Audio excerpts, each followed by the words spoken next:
Do you agree that Trump should not step foot in the White House again?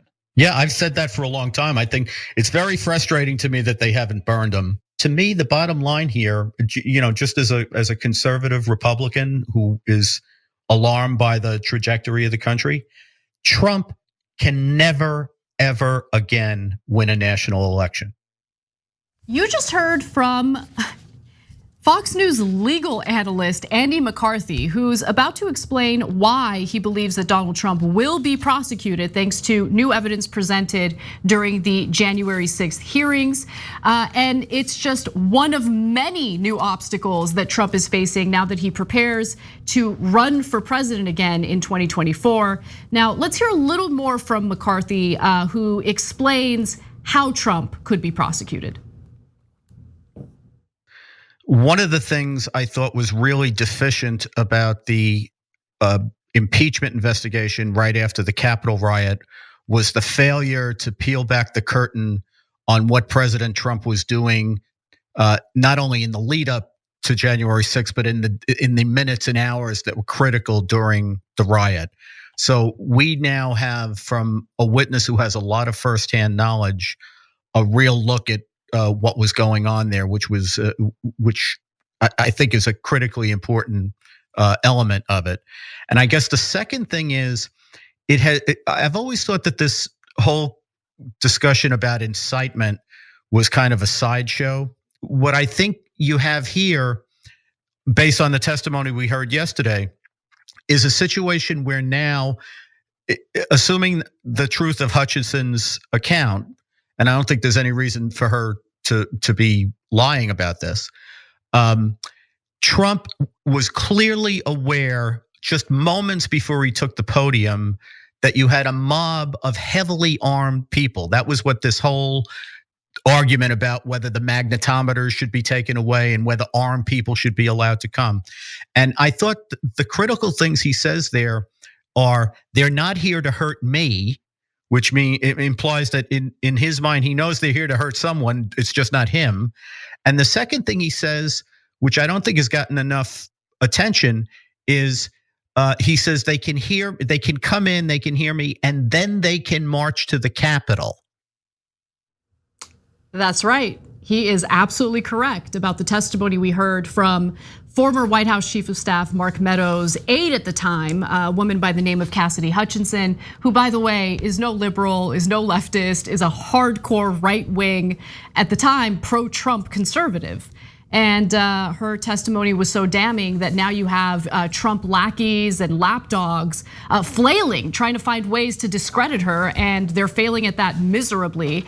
But Cenk, this is just one example of people on the right specifically turning on Trump. We'll give you other examples in just a moment. Yeah, just on the issue of his criminal actions, even his former lawyer, Ty Cobb, who defended him during the Mueller report. So all the people who were like, Russia, Russiagate. He was the guy who's defeated Russiagate, right? So doesn't get any more pro-Trump than that. He's like, yeah, the evidence is damning.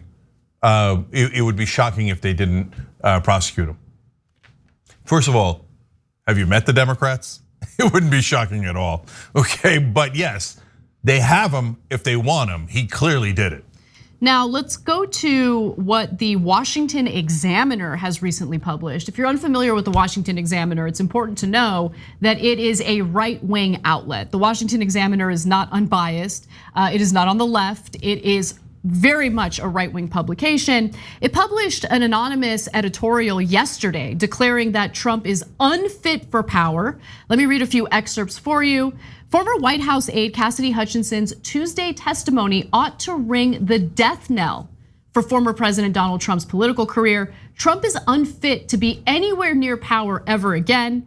The piece continues to argue Hutchinson's testimony confirmed a damning portrayal of Trump as unstable, unmoored, and absolutely heedless of his own sworn duty to effectuate a peaceful transition of presidential power. Trump is a disgrace. Republicans have far better options to lead the party in 2024.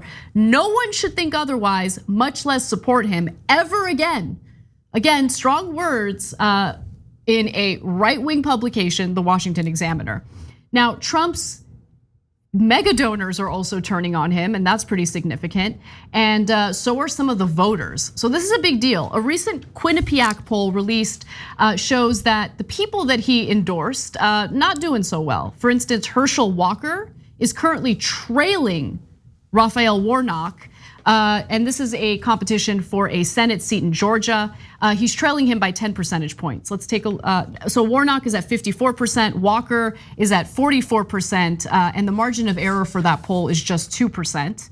And as we've reported previously, and I love talking about this, I'll say it again, Dr. Oz, who was also endorsed by Donald Trump, not doing well based on Dr. Oz's own admission here. Let's go to graphic 3. This is an example of one of his fundraising emails. Losing by a lot is in the subject line. And he's got a picture with Donald Trump. Well, that explains it. Yeah. No, guys, now finally this is real, okay? So for a long time, we were telling you, as the media was like, oh, Donald Trump is done, Donald Trump is done, right? It's like, why? Every poll indicates he's clearly the overwhelming leader of the Republican Party. The Republican voters haven't left him at all. And in fact, Republican voters love him so much that if anybody dares to speak out against him, they get killed politically in the primaries, etc. But now it's a different situation. So first of all, the reason why his former lawyer and the Fox News analyst and the conservative paper, et cetera, are emboldened to attack him is because they think he's weak now. I mean, his former lawyer said, if this isn't insurrection, I don't know what is. So not only is that damning for what Donald Trump did in terms of crimes, but it's also damning in terms of his political power. He would have never said that if Donald Trump was ascendant, okay? And that goes double for all of these people, especially the people on right-wing media.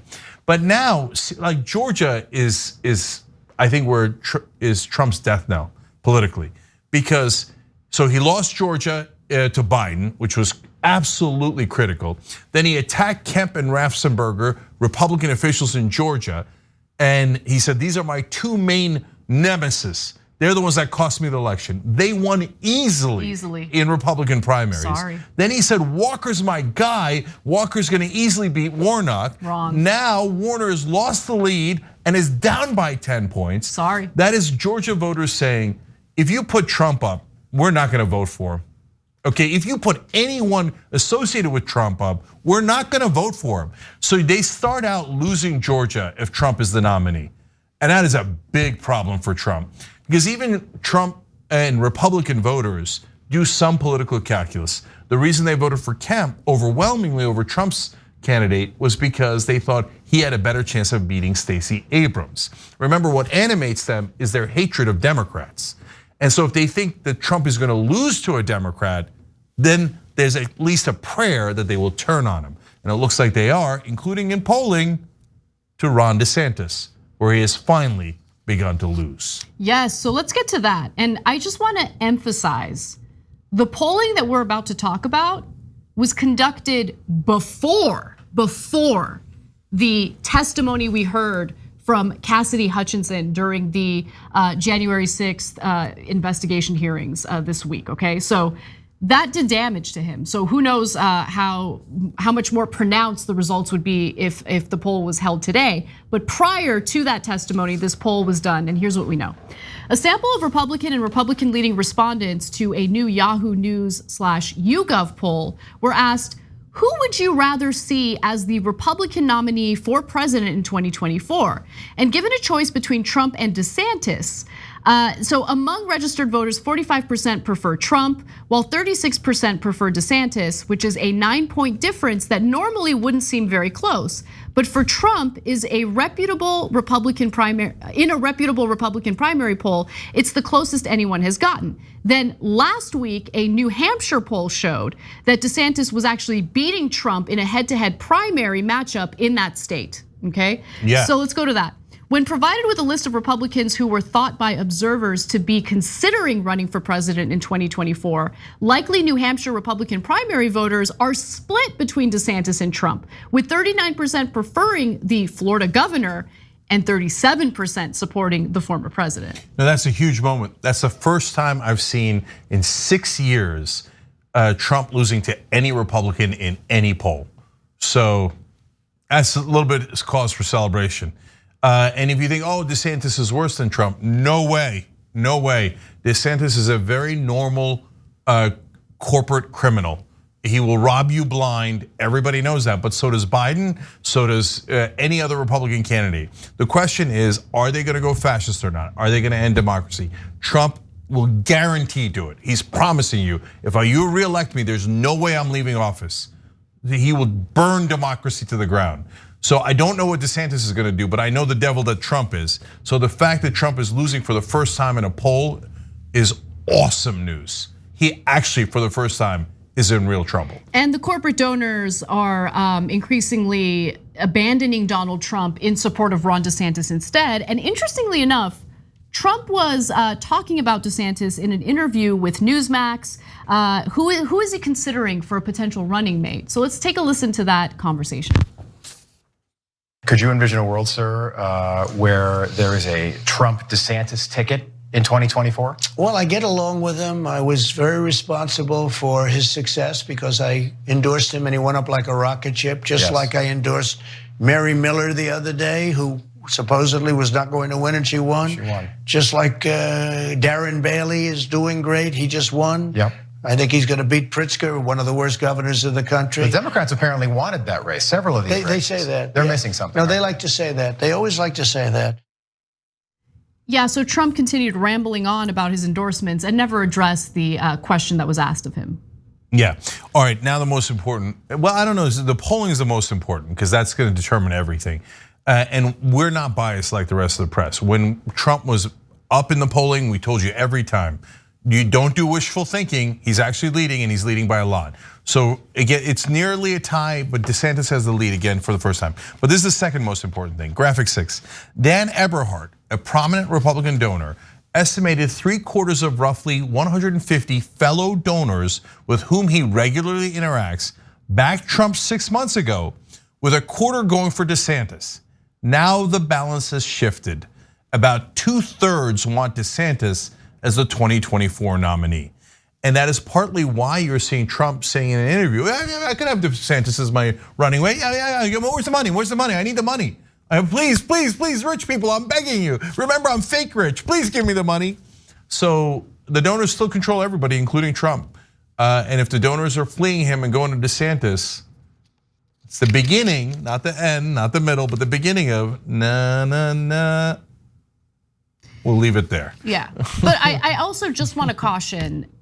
I mean, when there's like 2 months left before election day, it's a lifetime.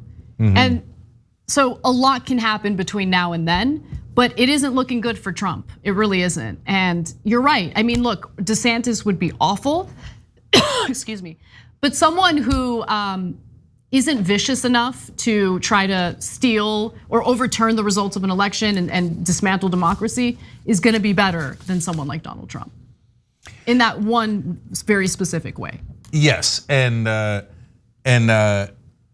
Trump, I don't want to get too excited. I don't want to count him out. We're just telling you where it is today, right?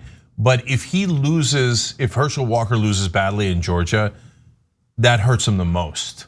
Because then people are going to have a lot of talk about it. If you put Trump up, we're going to lose. It's like, we're going to lose Georgia for sure. And then the handwriting's on the wall.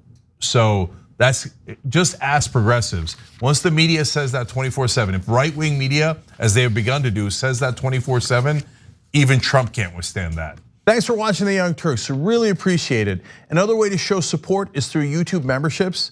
You'll get to interact with us more. There's live chat emojis, badges. You've got emojis of me, Anna, John, JR. So those are super fun. But you also get playback of our exclusive member-only shows and specials right after they air. So all of that, all you gotta do is click that join button right underneath the video. Thank you.